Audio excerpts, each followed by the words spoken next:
Shalom anak-anak, hari ini kita akan mendengar cerita Alkitab yang bertajuk Ishak dan Ribka merindukan seorang anak.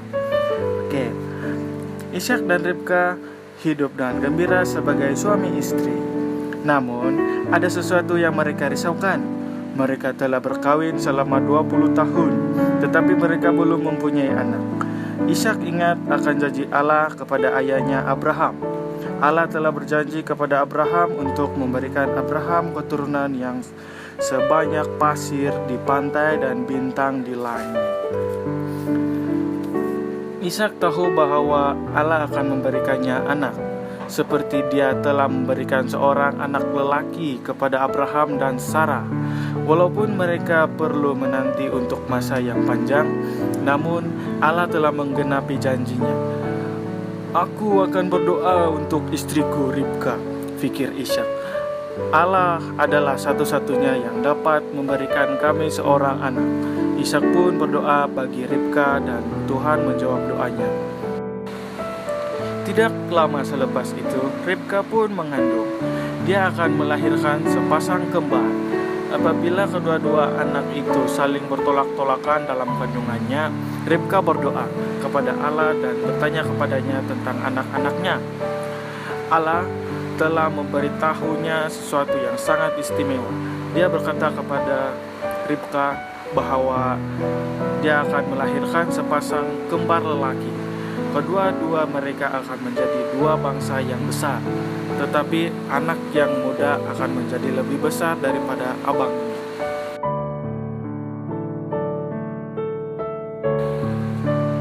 Tidak lama selepas itu, Ribka pun melahirkan sepasang kembar lelaki. Anak yang pertama mempunyai kulit yang merah dan berbulu. Jadi, dia diberi nama Esau, yang bermaksud yang berwarna merah. Anak yang kedua lahir dengan tangannya memegang tumit Esau. Dia dinamakan Yakub. Ishak dan Ribka berasa sangat gembira karena Allah telah memberkati mereka dengan memberikan dua orang anak lelaki sekaligus. Ishak dan Ribka mengasuh anak mereka dengan baik. Ketika umur mereka sebaya dengan kamu semua, Esau gemar bermain di luar rumah.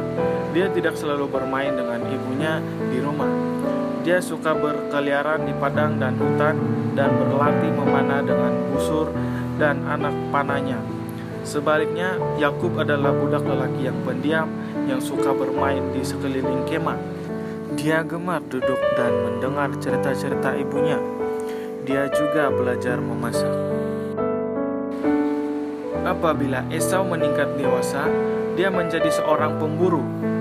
Dia suka pergi ke hutan untuk memburu rusa. Ishak berasa bangga dengan anak lelakinya yang pertama.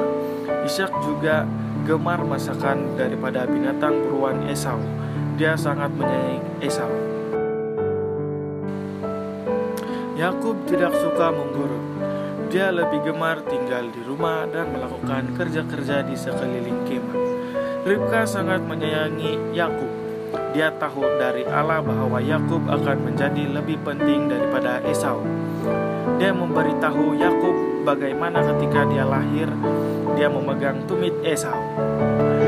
Dia juga bercakap mengenai hal keluarga, contohnya tentang hal kesulungan. Dia menjelaskan bahwa anak sulung akan menerima 2 kali ganda berbanding anak-anak yang lain, dan juga tentang Yakub yang akan menjadi ketua keluarga pada akhirnya. Kalaulah aku anak sulung dan bukannya Esau, pikir Yakub. Mungkin Ribka turut memberitahu Yakub bahwa Allah telah berjanji kepadanya anak sulung mereka, Esau akan menjadi hamba kepada anak yang kedua. Yakub tidak dapat menunggu untuk hal ini menjadi kenyataan. Tetapi bagaimanakah hal ini boleh terjadi?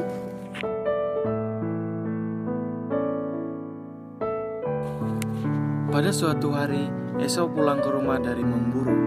Dia sangat lapar dan penat. Ia akan mengambil masa yang lama untuk membersihkan rusa yang telah diburunya itu dan kemudian menyediakan masakan. Tiba-tiba dia terhidup bau yang lazat dari dapur. Dia pun menghampiri dapur dan melihat Yakub sudah pun selesai memasak. Dia menyediakan sup kacang merah yang lezat. "Aku sangat kelaparan, Yakub. Berikanlah aku sedikit daripada supmu itu," kata Esau kepada adiknya. Yakub teringat akan keinginannya untuk memiliki hak kesulungan abangnya. Sekarang adalah masa yang sangat baik untuk mendapatkannya. Mungkin Esau akan memberikan hak kesulungan kepadanya jika dia memberikan sedikit sup. "Aku akan memberikan sedikit sup kepada engkau jika engkau berjanji untuk memberikan aku hak kesulunganmu," cadang Yakub kepada Esau. Apakah jawaban Esau? "Lihat, aku tetap akan mati. Apa gunanya hak kesulungan itu kepadaku? Bersumpahlah kepadaku yang engkau benar-benar akan melakukannya," kata Yakub. Kemudian Esau yang sangat kelaparan itu pun bersumpah bahwa dia akan menukarkan hak kesulungannya dengan semangkuk sup kacang merah. Dia makan dengan rakus dan kemudian berlalu pergi. Dalam hatinya, dia tahu yang Yakub telah menipunya. Tetapi Yakub berasa gembira karena dia telah mendapat hak kesulungan itu. Demikianlah cerita Alkitab kita pada hari ini. Semoga ia akan bermanfaat kepada anak-anak dan menjadi berkat kepada kita. Sekian dan terima kasih. Tuhan memberkati.